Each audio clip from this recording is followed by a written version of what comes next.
What's up everybody, you're watching Fired for Life, and on today's show, I'm going to teach you how to build a top-down fire. It's a self-feeding fire that's really easy to start. So if you're tired of messing with a fire that's slow burning, smokes a lot, and you have to babysit it, stay tuned because you're going to love this new method.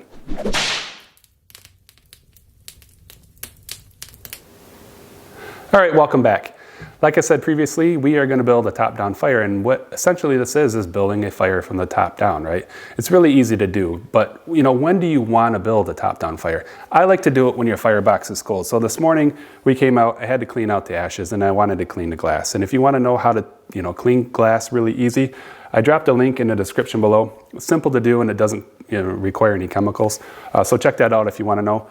But like I said, the time to build it is when your firebox is clean. Now you don't want to build this when you come out and have a lot of coals in the bottom of your firebox, because you're just going to take a log and throw it on there, or several logs, open up the vent all the way, open up the air flow all the way, maybe crack a door, and it's going to take right off. So when you want to build this is when you have it clean and you're coming from a cold atmosphere. And what it does is that it starts burning hot and quick right from the top. So you're not building up all of those unburnt gases that will adhere to your chimney walls as they go up. So it starts quick and it starts hot and it burns clean, which is what you want when you're building a fire.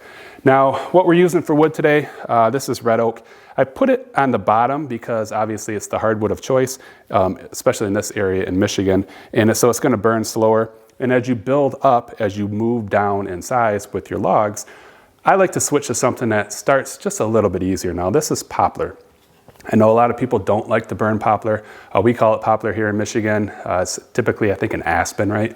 But we have it here on our property. We had a big monster poplar tree blow down in a storm in the spring. So we went out there and we cut it up, and this stuff is already ready to burn. So as you move up and build up your fire, you're going to move down in size. And as you can see, as we get down to the very end, we got the little stuff, that's your tinder, that's your kindling, that's going to start the fire on the top. So this is really simple to build.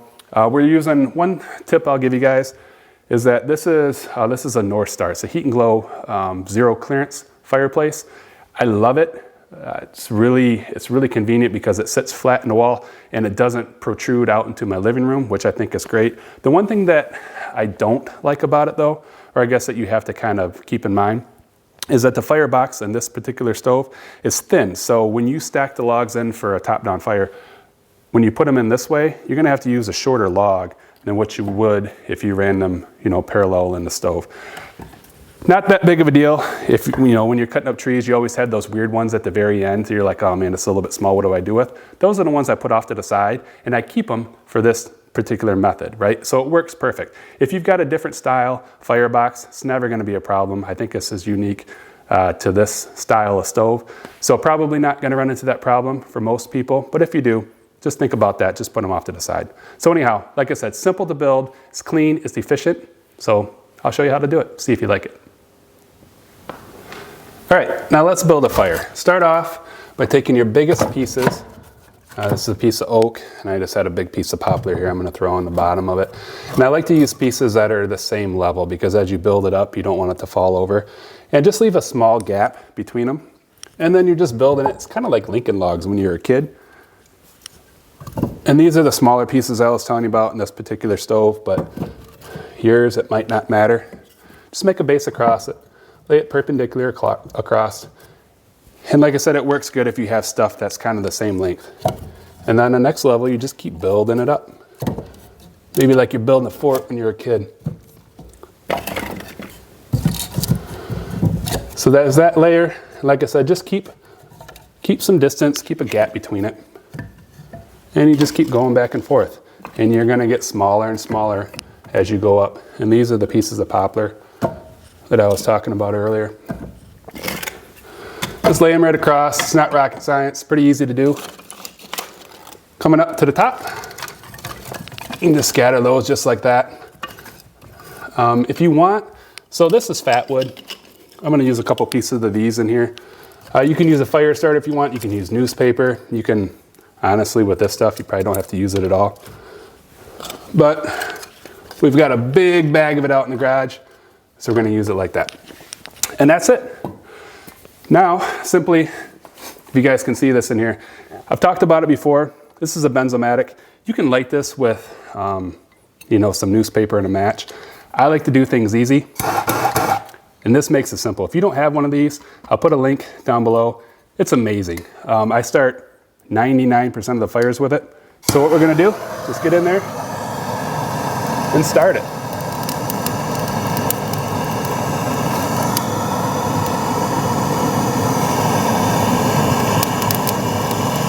And as this starts, the fire is going to grow, and it's going to take a few minutes to get going. I like to make sure you get a good start on it right from the beginning. Don't go back and forth and removing the flame too fast. But that's it. So as that starts to burn and that fat wood takes off, you're going to find that you'll be done with it.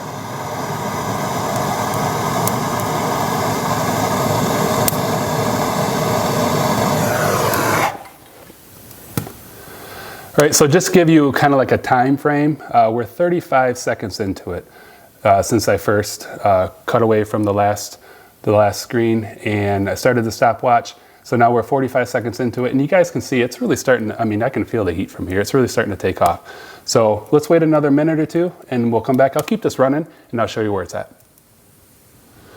All right, so I shut the doors at maybe 1:30. I probably could have done it a lot sooner. We kept it open a little bit longer just for the filming. I want to make sure you guys could see it. But look, we're 3 minutes into it. It's burning hot. It's burning really good. I see no problems with it. It's typical of what you're going to see when you build a top-down fire. So we'll check on it maybe in another couple minutes, and I'll show you guys where it's at. All right, so we are almost 18 minutes into the fire. And as you guys can see, it's burning really good. It's hot. In fact, it's almost so hot, it's hot to sit here. So I'm gonna dampen this down a little bit.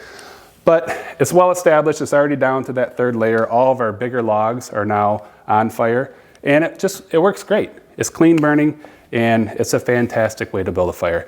Now, don't forget, you don't have to have a wood stove to build this fire. You can use it as a bonfire, right? Instead of the teepee fires that we typically build that, you know, they catch fire and then they topple over and then it smokes and you can't enjoy the fire and you're smoking everybody out. You know, try this. I think you're gonna like it. And if you guys have ever burned poplar, let me know. Drop me a comment. Let me know what you think. I don't care if you like it or you hate it. I'd just like to know your thoughts on it. Let me know what you think about it. So thanks for joining us. If you like this stuff, you know, give us a thumbs up, give us a like. And as always, stay warm, and we will see you next time.